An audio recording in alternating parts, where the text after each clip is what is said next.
to the Predictive Playbook Sports Betting Show. I'm your host, John Ryan, and I'm joined by my two co-hosts every week we're going to be doing this Thursdays now at 11 a.m.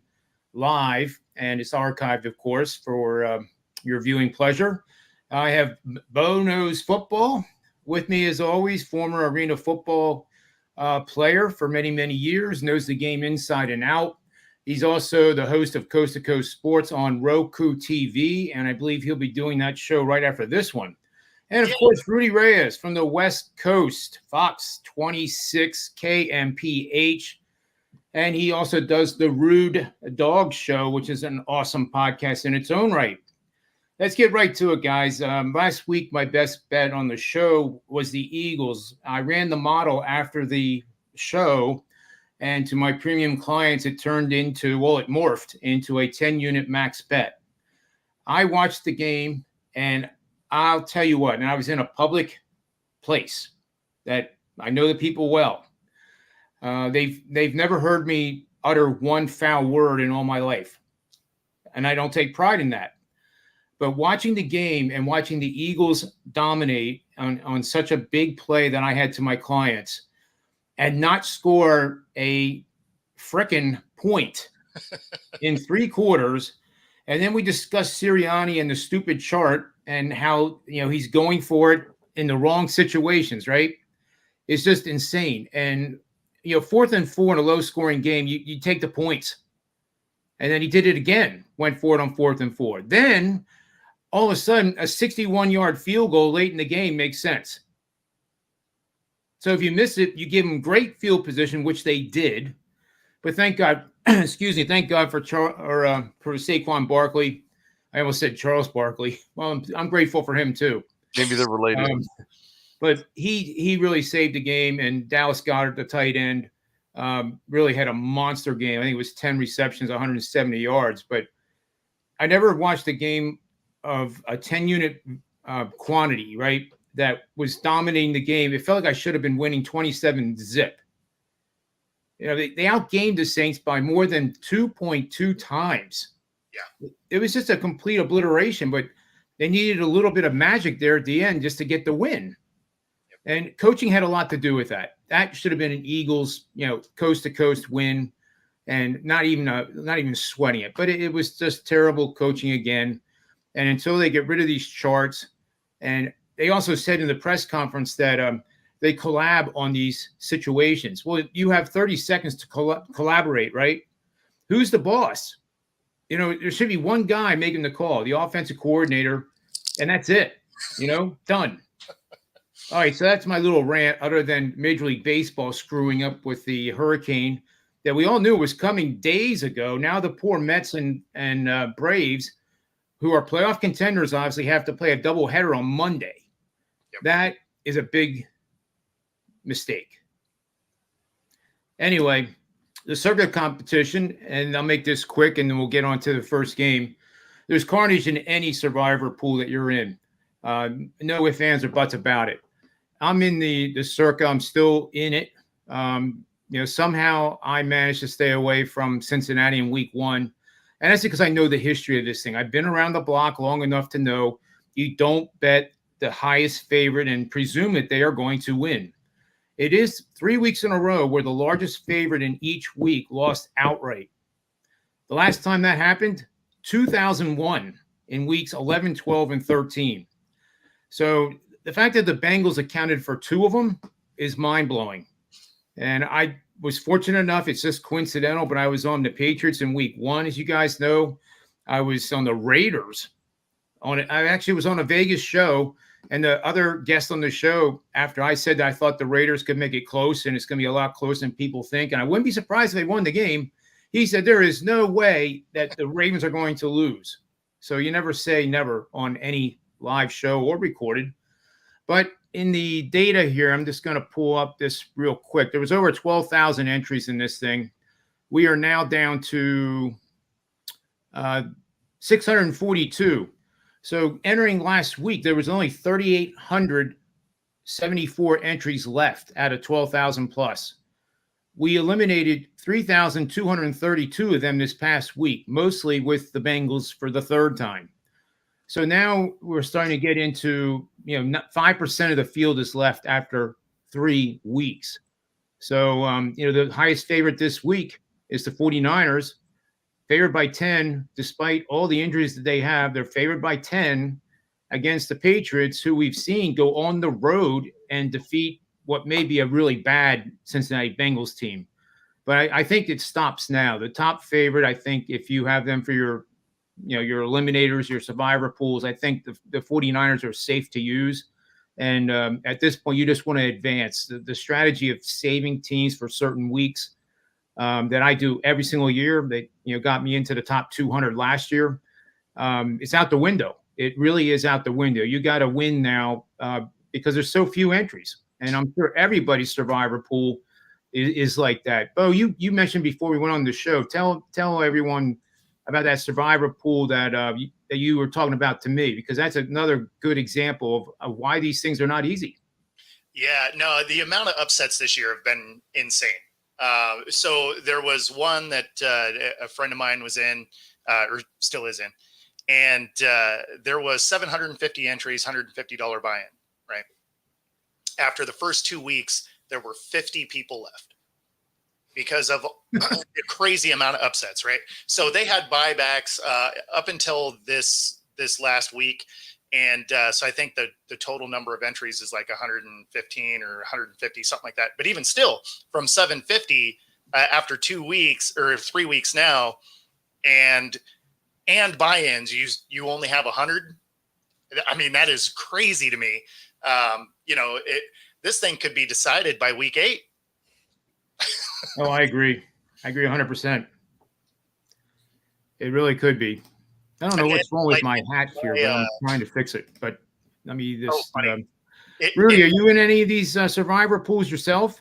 No. I don't actually even. I'm not in any pools, and of course, the weather would say that I could probably jump in a pool and be okay here in Central Valley, California, considering it's still in the 90s. But no, I don't play any pools or any.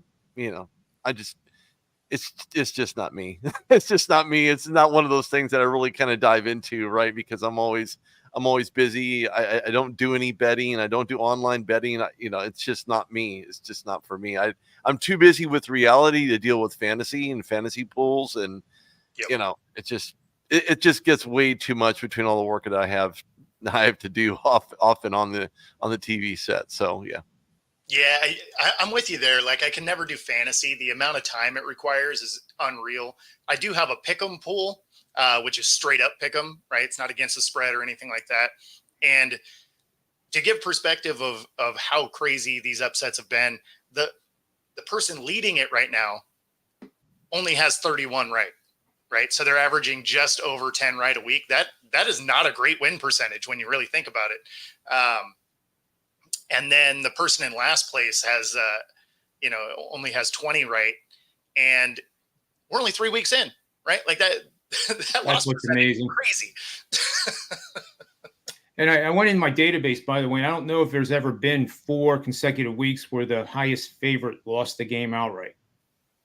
I can't answer that question because I went back to 1980 is where I can query my data because the database is too big if I go all the way back to 1952. But going back to 1980, there's never been 4 consecutive weeks where the highest favorite lost outright. I mean, to be fair, that's not going to happen this week either. They may not cover the spread, but they're not going to lose. I mean, being 10-point favorites as banged up as they are, I think the market's telling you something that 49ers are going to take care of business. But the Cowboys certainly aren't taking care of business. And, even though it was a 28-25 game, they were pretty much blown out. Similar to the Eagles' 15-12 victory. They won by 3, but they should have won by 30. And, again, the Ravens have one Achilles heel is they don't finish off opponents. And they actually did let them back into the game. So with this matchup tonight, I know a lot of people do like the Cowboys, and it makes sense. We have recency bias going back years with the Giants having poor seasons. But then again, when they do play a great game, they fall flat on their face and lose by 30 in the next week. But I do think Neighbors, the wide receiver from LSU, is a game changer for this franchise. A lot of times we talk about quarterbacks being the game changer, but this kid is the real deal. And it seems like there's some chemistry between quarterback and wide receiver that has really kind of blossomed. We saw the Dallas secondary was terrible against Lamar Jackson and their wide receivers. I actually think the Giants are going to have a chance to at least cover the spread here. And as the chemistry on the Cowboys is just not right. I mean, I think they're a mediocre team at this point. I think Washington is better than them, and I think the Eagles are better than them. But I do have an algorithm here I'll just point out real quick for the viewing people. This is a Thursday night football betting algorithm. It's gone 25-28 straight up, 37-16 against the spread, 70% winners since 2021. Bet on home underdogs priced between 3.5 and 7.5 points. The game occurs from week 4 on out to the end of the regular season. The dog has allowed 64% opponent completion percentage, which you guys know is not at all good. They're coming off a game where they did play pretty well, allowed 5.5 passing yards per attempt in their previous game. Those are the parameters. These parameters also have a very high p-value, which means statistically they make sense to the mathematics. They're not just random occurrences that have produced these records. In fact, this system goes back 15 years and it's only had one losing season. So, if you track this and tailed it every single week of every single year where it is active, you would make money, Mr. Reyes. You really would. Think about it. So, Rudy, let's start with you in this matchup. Do you think I am completely off the rocker thinking that we're going to get another upset here with the Giants plus 6 points playing at home tonight in suspect weather too, by the way? What do you think?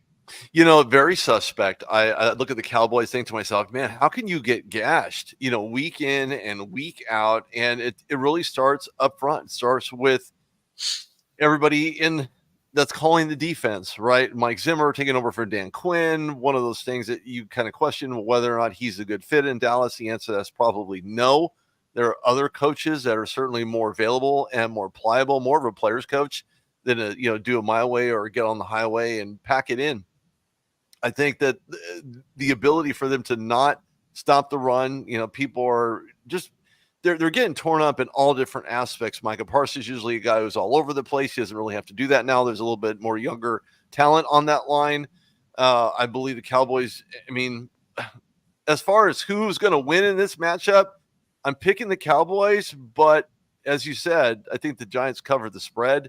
And moreover, it would not surprise me to see the Giants win it in a 3-point fashion near the end of the game to win it. Now, with that being said, in back-to-back weeks, they've allowed 889 yards, 72 points in 2 games. So something's got to change.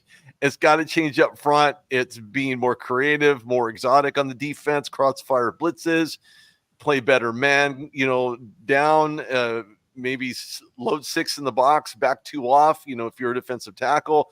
They have to be more creative defensively. I just don't see how they're going to continue with this, getting slashed every single game and every single snap by mobile quarterbacks. And we know Daniel Jones is not a mobile quarterback and nobody can convince him otherwise, but he did gain some pretty good yards on the runs that he did make last week. So it would not surprise me to see him run for just a little bit more to help push them into a points position, especially in the red zone. So, but one thing you can't count out is Dak Prescott. CeeDee Lamb basically laid an egg last week. Dak Prescott has more yards than any quarterback coming into this week. But they need a consistent run game, and they don't really have that. They don't have a King Henry, who I thought would maybe be a pretty good fit there, but ended up landing in Baltimore as well. So one thing that needs to happen is they need a consistent running game, whether you set somebody on the outside perimeter and maybe a tight end bunch formation, do something creative.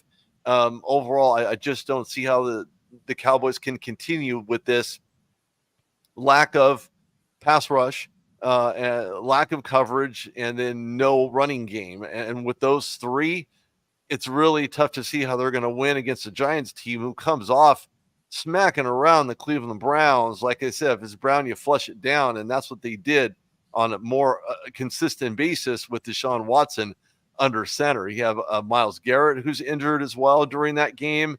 Deshaun Watson, not clearly taking ownership for his mistakes and not getting rid of the ball in a timely fashion. He should have, but hindsight being 2020, shoulda, woulda, coulda, and he didn't. But that's just one thing Deshaun Watson knows how to do, is deniable plausibility. So I think that the Cowboys will make this close, but I think the Giants will end up taking it.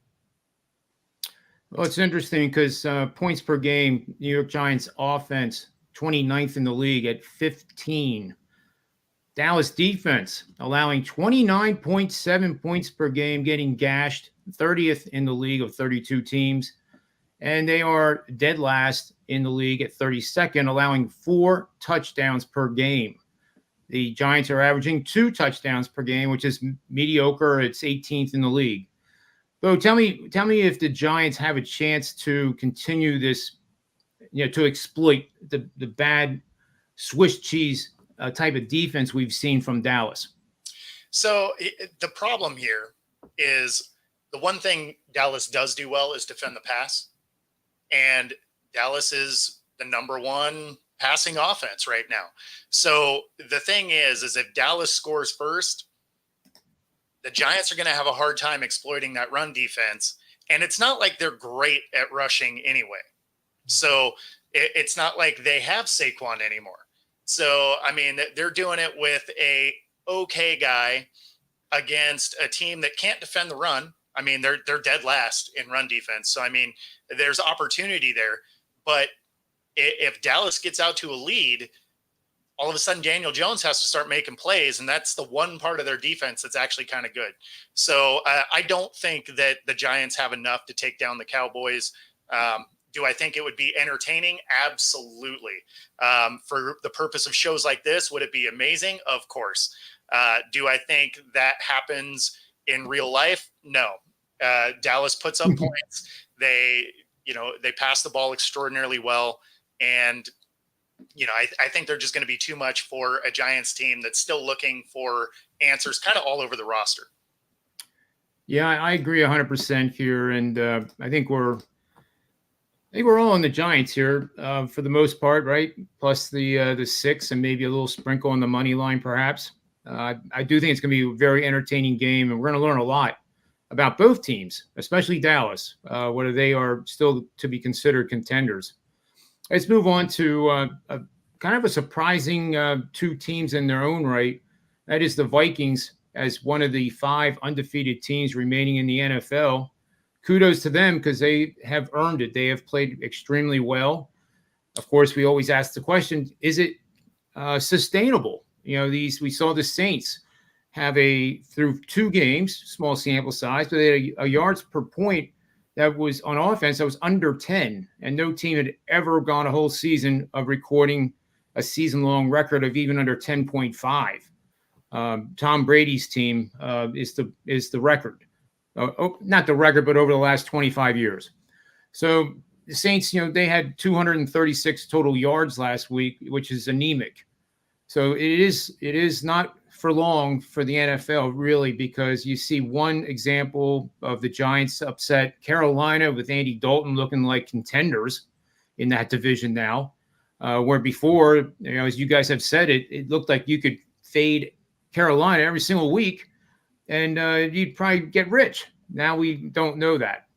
Have to admit, I had a 5-unit play on Carolina that I was really hesitant to put out for fear that, clients would start saying, has he lost his mind completely now? Because it made no sense to me, but I put it out anyway. And then I saw the score at halftime. I was like, oh my goodness gracious. So the Vikings and the Packers is a 1:00 start at Lambeau Field. And the Packers are playing well without Jordan Love. There's no doubt about it. Green Bay's a 2.5-point home favorite, 43.5-point total. Sam Darnold is rejuvenated, to say the least. 857 passing yards, 8 touchdowns, 2 picks. Can he continue this, Rudy? Which one? Can Because Malik Willis is Sam 1-1 Darnold, can he game for the continue to play Packers. well? Yeah, no. Look, at this level. Well, Sam Darnold has learned a lot, right? He was drafted by a horrible Jets system. Not that they're even greater than they were in 2018, but he was drafted there. Had a chance to speak to him when he was drafted. Covered him during his days with the Pac-12, now the Pac-6.5. I think a lot to be said for Sam Darnold's play, his mentality, his attitude. Every single game is just that game within its own self. And to be quite honest with you, when I look at this team in totality, I think to myself, man, this is a Vikings team who basically is tied with the Steelers for allowing only 1 touchdown. Steelers have allowed none, and of course the Ravens have allowed 4. But with that being said, I think that there's a lot to like about this Vikings team. Is it sustainable? That remains to be seen. Schedules seem to get tougher. Maybe they're a little bit softer up front. Steelers' schedule is a little soft, as an example. Vikings a little bit soft as well. And not to suggest that the upcoming battle against the Packers is soft, but this is where it starts to get hard. This is where it starts to be continuous, right?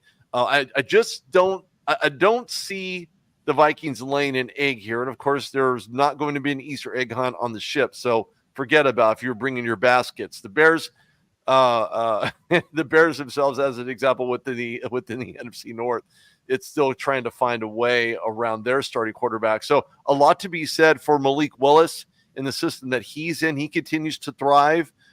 He's understanding pass coverages, and he's not doing any more than LaFleur is asking him to do. He is managing the game. He's throwing the balls. He's throwing the things that need to happen for Malik Willis. That's working out for him. So you don't necessarily miss Love that much, or does Love miss them? I think there's a little love lost, regardless, however you slice that. Jeez. So ultimately, I think the Packers themselves have answered the bell on more than one occasions defensively.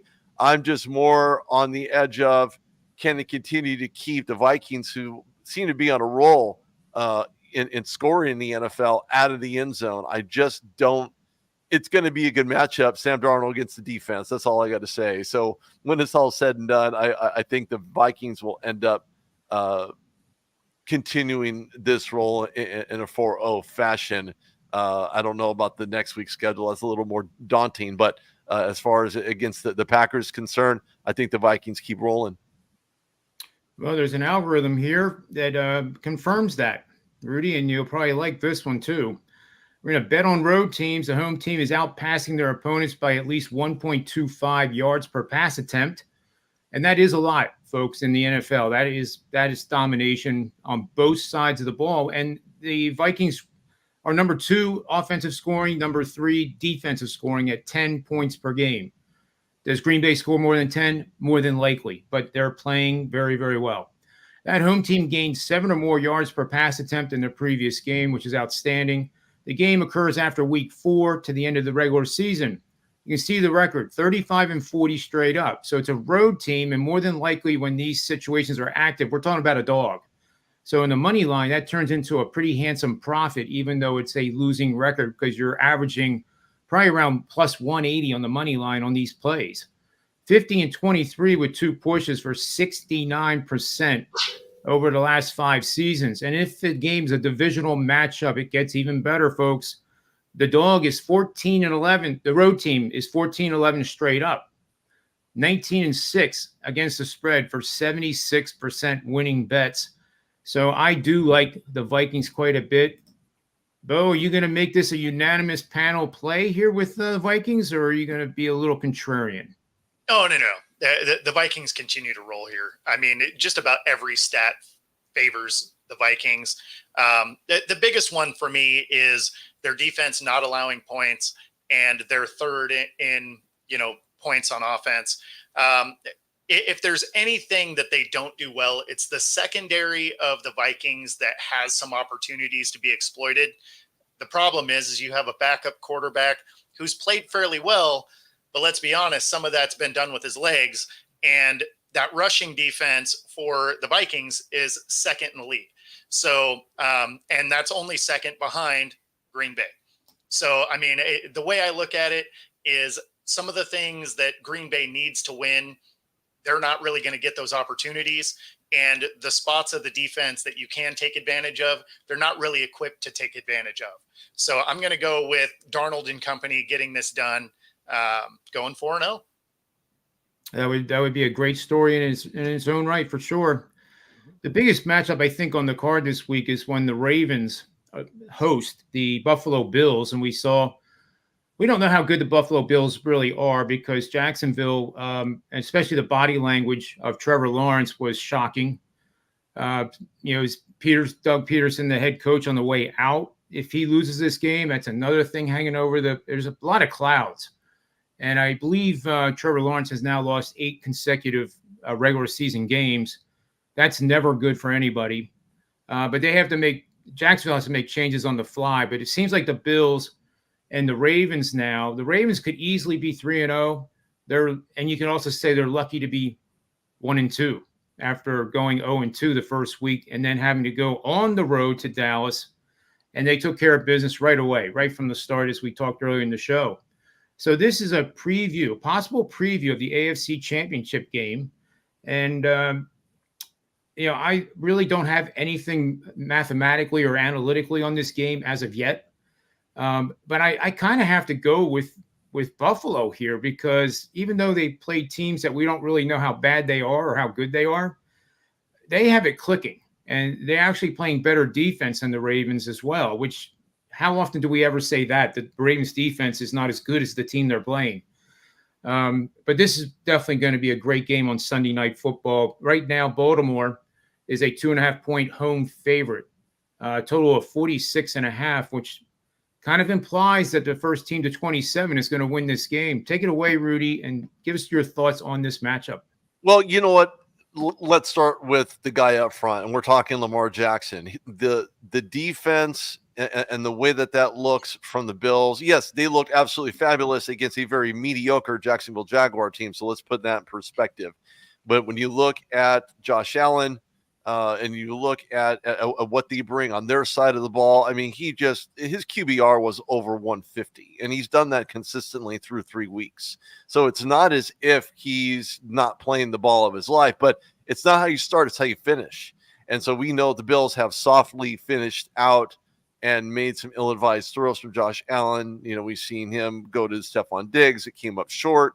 Especially in the AFC Championship game, it was a wild card. So, I mean, there's a lot to like about the Bills, but I'm not a true believer in what the Bills are putting out there right now. I question the schedule and the depth of that schedule and what that looks like for the Bills and the challenges that they face moving forward. Switching to the Baltimore Ravens, they're finally determining who they're going to use as a running back. Oh, wait, it's Derrick Henry. We acquired him in the offseason, so let's keep the chains moving. Well, how do you do that? You insert him inside of the game. You open up those gaps. You have the gap integrity. Keep the lanes open. Allow for him to run through on a massive yard per carry. Don't forget, Lamar Jackson is the I, and, of course, King Henry being the king and I, had 151 yards, 6 yards per carry, and 2 tutties last week against the Cowboys, who, as we previously spoke about, are allowed to get gouged even with their eyes wide open and right in front of them. So there's a lot to like about where the Baltimore Ravens are going. Are they going to win against the Buffalo Bills? I'm going to answer that and say no. I think the Bills keep rolling. I think there's a lot to like about Josh Allen. But as the schedule goes on, it gets tougher. Like I said, right now there are teams that are hoping and wishing they can get all the tough games out of the way so they have a clearer slate down on the other side of their bye week. But I just don't know that the Baltimore Ravens have enough, especially with the Bills' ferocious defense up front, disallowing getting off their gaps in order to prevent Derrick Henry from getting any type of massive yards. So I'm picking the Bills on this one, even though you have Lamar Jackson, even though you have King Henry. I just don't know if they have enough offensively to prevent the Bills' defense from being opportunistic and maybe running one back for a pick six. Good stuff, Rudy. As you guys know, I have a ticket on the Steelers to win that division. They're 3-0, and that's shocking, as is the 1-2 record of the Ravens. Didn't see that coming. Granted, the Ravens lost the opening game against the Chiefs by a fingernail, but the review was accurate. It was the right call, and they lost the game, by that fact. But they have a schedule after this game that gets pretty easy. The Bengals are 0-3. They might lose to the Panthers the way the Panthers looked this past week. Then they have the Commanders at home, 8.5-point favorite. They have the Bucks away, -4-point favorite. Then they have a rather tough game on the road at Cleveland if Cleveland, rights the ship after what happened last week. We don't know the answer to that, but that line right now is pick 'em. So if you want to do bets in the future, I think that Ravens-Browns game, you bet the Ravens at pick 'em. I think that's probably pretty good value right now, especially if the Ravens now get on a run. They win the Bills. They start ripping off 4 or 5 in a row before the Browns. And then that line's not going to be pick 'em anymore. It's going to be more like -4 or greater. So, Bo, do you agree with us that the Buffalo Bills are just going to continue to rock and they're going to be 4-0 and Ravens 1-3? Yeah. One of the biggest things there is the lack of passing that the Ravens have been able to do. They're dead last. And it's not that it's not like the defense on the Bills side is bad. In fact, they're better than we thought they were going to be coming into this year. They lose a couple of guys this offseason. You thought this team was going to take a step back, and this defense actually looks really good. So, I mean, if they can contain Lamar and Derrick Henry, actually make them pass, this definitely looks good for a Bills team that leads the league in scoring. Right. I mean, on offense, they're averaging 37.3 points a game. So, I mean, they're absolutely killing it on that side of the ball. And then having, really solid efforts on defense. They're only giving up 16 points a game. I think the Bills keep it rolling here. The Ravens have a lot of questions to answer. And it's not even just with the holes that happened this offseason. Some of their normal guys are not quite what we're used to seeing. And, obviously this last week, they figured out how to use Derrick Henry that looked way different than the first 2 weeks. So maybe these numbers aren't exactly as accurate as they should be. But at the end of the day, I think the Bills are probably the most complete team in the league right now. Oh, I agree 100%. Power ratings, they're number one on my list, no doubt. And it's not really all that close. But let's move on to our final segment here with best bets for the show of teams we think will win using straight up method, money line, or anything like a first half bet. You can just do anything, even a prop bet.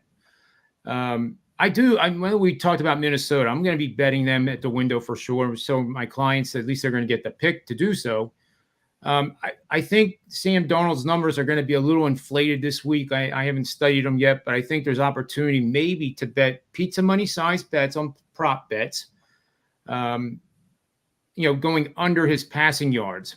It just seems like not that he's going to have a horrible game, just that it's going to get so inflated that betting under might just be the right thing to do because you're getting value to do it.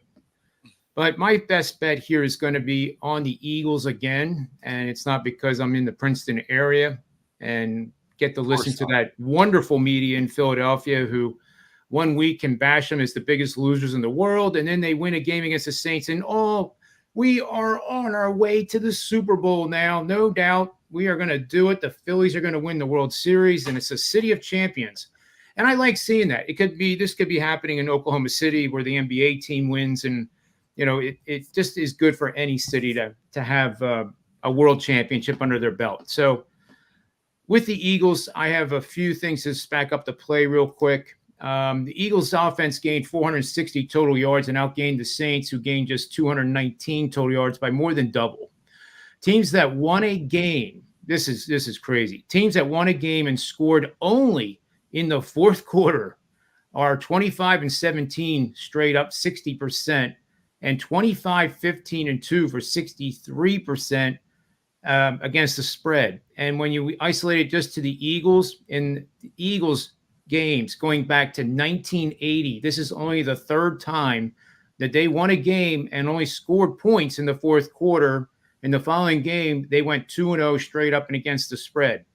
Teams that gained 450 or more total yards and won their previous game, scoring only 20 or fewer points, are 7-4 straight up, 7-3 against the spread. And lastly, teams that outgained their previous opponent by 200 or more total yards. Sounds like I'm talking about the SEC, but we are talking about the NFL. 200 or more total yards are then 35-18 straight up, 66%.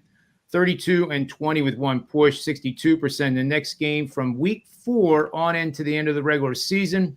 In addition, if this team has a winning record in this situation, has produced a 24-11 straight up record and 22-12 against the spread for 65% winning bets. My best bet for the show, guys, is on the Philadelphia Eagles to take care of business in Tampa. Rudy, what do you have for us? Well, I'm not going to pick that one. Tampa's coming off of a horrible loss where they shouldn't have lost that game. So I think they're going to have a bounce back. And I can't trust the Philly defense right now. And I'm not a fan of the offense and the lack of play calling, execution, a combination of the two. There's a not to like for a Nick Sirianni coach team, at least not at this point. And of course, the most harsh media outlet out there is New York. So I think second would be Philadelphia, and LA people just don't really care. So they just don't. I know that for a fact. They just don't care. They're more into entertainment. And of course, the NFL is considered entertainment, but that's another story for another show. If there was a bet I would take when you look at the Vikings, if there was a prop bet that put out there, I would say that Sam Darnold will put up at least 4 touchdowns this weekend, only because if he can expose it and recognize the coverage weaknesses in the secondary, especially in the red zone, he's going to take very solid approach to it and to be able to score early and often. No, he's not going to do it with his feet, not going to do it with his legs. He's going to do it with his arm. That's one of the reasons why he was drafted in 2018 was for the big arm. So I would take him to at least throw 4 touchdowns. If you want to cover the under 1. Yeah, that would pay off pretty big, Rudy. I don't have it in front of me, but people can look it up on their betting sites too. I'm guessing that 4 touchdowns, if it's offered even, it's going to be probably approaching plus 800, maybe even plus 1,000. 10-1 odds. So that actually is a very good betting opportunity with pizza money, which some people pay $12 for pizza with DiGiorno or Paul Newman. And I like the Meat Lovers pizza occasionally, so that's more like $22. But point is, you use pocket change on these prop bets, and it's to have fun. You're not going to get rich betting on sports, or doing contests. You may get lucky and hit a couple, which I have been fortunate, but you can't expect it to happen like over and over and over again because it's just not going to happen. That's how it is. That's the reality. Yep. Well, Bo, what do you have for us for a best bet? Yeah, so for me, I'm going to go with the Panthers to cover over the Bengals. Oh, I love it. I mean, they may even win outright, but I would imagine the Bengals actually get their first win here. But the line actually opened with Cincy on the road at 6.5. It has since dwindled to 4. But that being said, the Bengals look out of sorts. They don't play any defense at all. And Andy Dalton, looked good as far as being under center there. So I'm going to go with these Panthers, give the Bengals a scare. And if you're betting against the spread, I would take the points. Oh, there you have it. We have some good picks here, and we did well last week, I believe. I know the Eagles won. I forget who Rudy had. I thought it was maybe the Steelers. Yeah, what do you know? I think it was the Steelers. And Bo, do you remember your pick from last week? On which one? Your best bet for the show last week. I'm just trying to recall off the top of my head. That I don't. And the only reason I don't is I did 2 other pick shows. Yeah, it is hard to remember sometimes. But I think you had we did Ravens in Dallas, and I think you actually had the Ravens. But we can check. I can check and document it so we keep the show record going. But I like our picks. I liked our show. I thank you guys for being on the show. Everybody out there that's watching this, make sure you subscribe and ring the bell. Follow us all on the X and any other social media that we have available for you, because a lot of good information to help you have even more fun when you're watching these games. So for John Ryan, for Rudy, Reyes, and Bo, I am John Ryan. Thanks for watching this show. And always remember one simple thing: bet with your heads, never over it, and may all the wins be yours.